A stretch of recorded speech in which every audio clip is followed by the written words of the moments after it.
Der Beitrag eines Künstlers im Kollektiv ist es, sich nicht mit Zufriedenem zufrieden zu geben.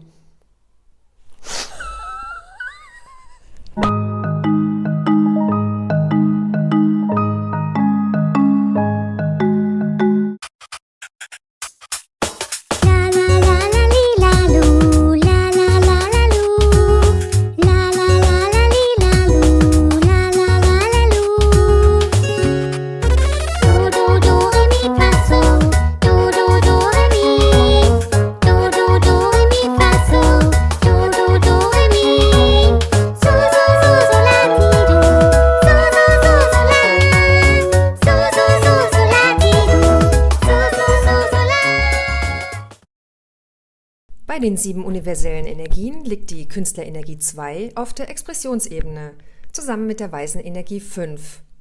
Das Prinzip des Künstlers lautet Gestalten. Die Pole sind einfallsreich und gekünstelt.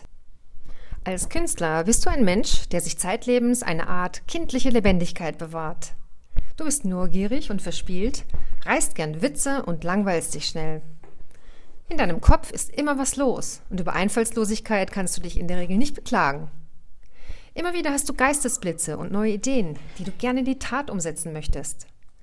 Allein mit der Umsetzung hapert es dann hier und da, weil du plötzlich doch keine Lust mehr dazu hast und dir noch etwas ganz anderes eingefallen ist, das noch viel interessanter ist.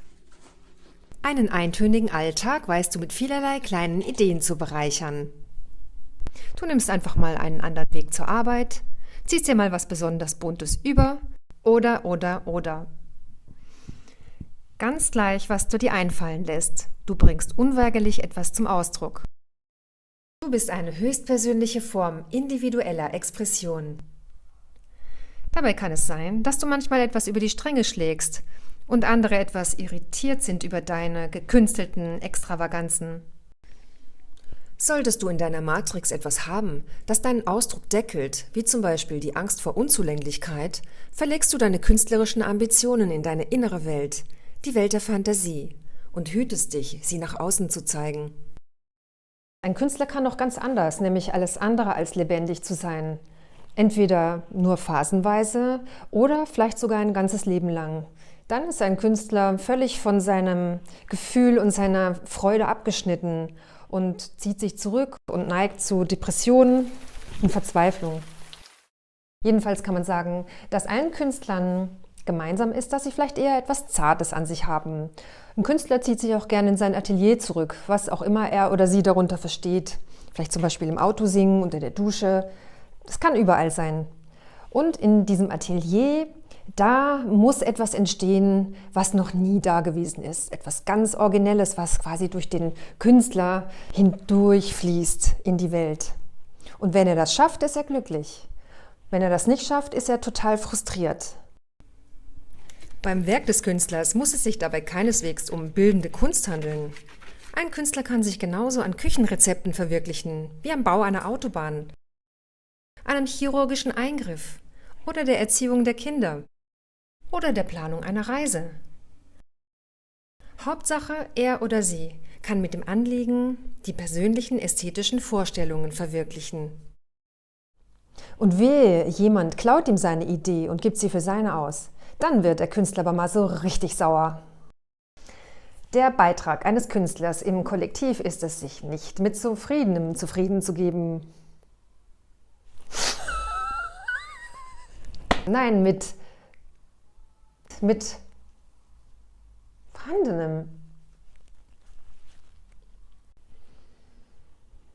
Der Beitrag von uns Künstlern im Kollektiv ist es, sich nicht mit dem Vorhandenen zufrieden zu geben und über unsere individuelle Ausdruckskraft, materiellen und immateriellen Formen zu neuer Gestalt zu verhelfen.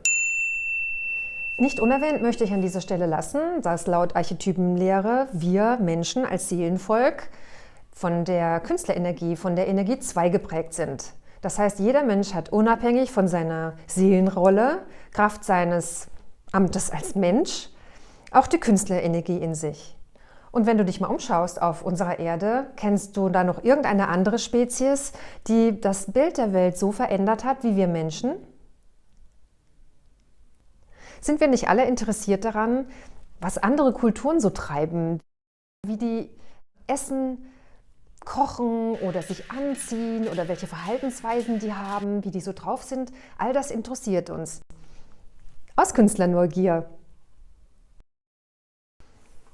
Im Gegensatz zur Seelenrolle des Weisen, der auf seine ganz eigene Art den Ausdruck sucht und das ganz anders macht als der Künstler, muss es für den Künstler unbedingt das noch nie Dagewesene sein, das unerhört Neue oder das zumindest wahnsinnig toll und originell Kreierte. Der Ausdruck des Weisen ist eher humorvoll und rund, während der Ausdruck des Künstlers eher witzig und frisch ist. Aber Vorsicht, das bisher Gesagte beschreibt natürlich den Prototypen eines Künstlers. Und gerade Künstler kommen natürlich naturgemäß besonders individuell daher. Es kann auch total abgerissen sein und muss zum Beispiel auch gar nicht gut aussehen. All das ist Ausdruck der persönlichen Kreativität. Man kann sagen, dass die Figur eines Künstlers eher zart ist und besonders an den lebhaften Augen und den blitzenden Augen kannst du den Künstler sehr gut erkennen. Nun noch ein paar Worte zu meinen persönlichen Eindrücken mit Künstlern. Also da ich ja nun selber eine Künstlerin bin, muss ich sagen, ich würde dieses Video gerne noch viel origineller gestalten. Ja, so ist es eben. Du brauchst nicht zu denken, dass ein Künstler also immer mit einer Palette und einem Pinsel in der Hand und einem Baguette unterm Arm unterwegs ist. Künstler kannst du überall treffen. Ich erinnere mich zum Beispiel an eine Künstlerin im Grundbuchamt, da wo man sie ja zum Beispiel überhaupt nicht erwarten würde, in so einem Verwaltungsladen.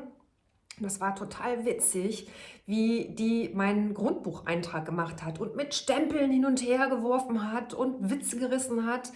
Und ich habe einfach genau gemerkt, genau, das ist mein Ding und wir haben total viel Spaß gehabt zusammen. Ein anderes Beispiel ist, ich hatte mal einen Moderator hier, der sich bei mir vorgestellt hat und mir Videos gezeigt hat von seinen Moderationsauftritten und er sprach und redete und redete und redete. Ja, und ich dachte so, ja, ich habe es jetzt begriffen. Und er hatte so ein kariertes Hemd an und auf diesem Hemd saß hier so eine Brosche mit einer dicken Spinne. Und ich dachte, ja, ist ja gut. Ist mir aufgefallen. Ein bisschen gemein jetzt, ne? Manchmal wirst du auch einem Menschen begegnen, der so ein richtiges trauriges Gesicht zieht, also so völlig depressiv in die Welt schaut. Und wenn es dir dann zufälligerweise gelingt, vielleicht mit einem kleinen Witzchen, diesen Menschen da so eine gewisse Seite anklingen zu lassen, kannst du plötzlich sehen, dass ein Lächeln über sein Gesicht huscht. Man kann das richtig sehen. In dem Gesicht gibt es eine solche Verwandlung zu einer Freude hin, dass es einem direkt auffällt.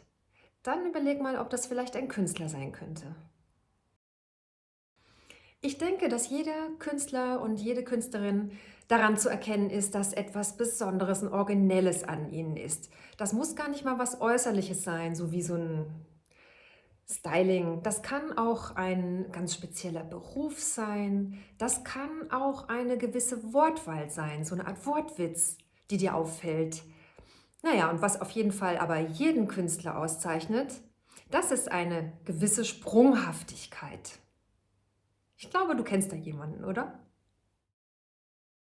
Nur noch ein paar Beispiele von Menschen mit der Seelenrolle des Künstlers. Angefangen mit Michael Jackson.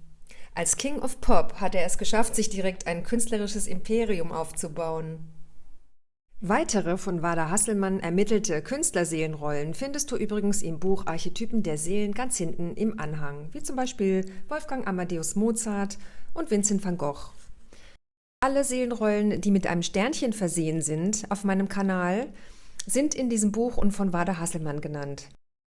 Bei den anderen Personen ohne Sternchen nehme ich mir einfach mal die Freiheit heraus, ich sag mal einfach aufgrund meiner Erfahrungen, zu vermuten, dass es sich um die entsprechende Seelenrolle handelt. Ich hoffe, meine Beispiele gefallen dir. Und wenn nicht, ja, vielleicht hast du eine bessere Idee, dann schreib sie mir doch gern unten in die Kommentare. Ein treffendes Beispiel für die Künstlerseele, so finde ich jedenfalls, ist Miley Cyrus. Wenn man sich ihre Auftritte und Bilder anschaut, dann kommt einem der Gedanke, dass es sich dabei eher um eine junge Künstlerseele handelt. Ich persönlich vermute auch ganz stark, dass die Schwimmerin Franziska von Almsieg eine Künstlerin ist. Nicht, dass du denkst, dass jeder Künstler ein Schauspieler oder Sänger sein muss. Und last but absolutely not least, Nina Hagen, bei der es sich ja sowieso um ein Gesamtkunstwerk handelt. Nina Hagen ist mit sehr hoher Wahrscheinlichkeit eine alte Seele, die aufgrund ihres Seelenalters ihre Rolle völlig authentisch lebt und auf den Mainstream keine Rücksicht mehr nimmt. Ganz im Gegensatz dazu ihren eigenen Stil kreiert und in den Vordergrund stellt.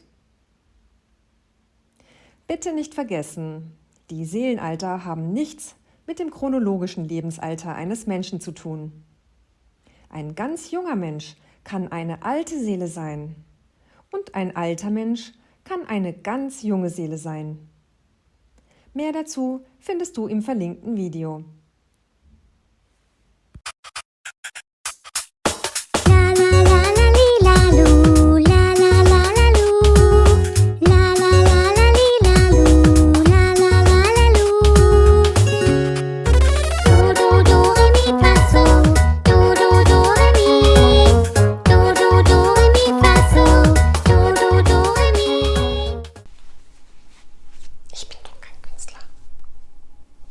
Ich bin doch kein Künstler. Nein, nein.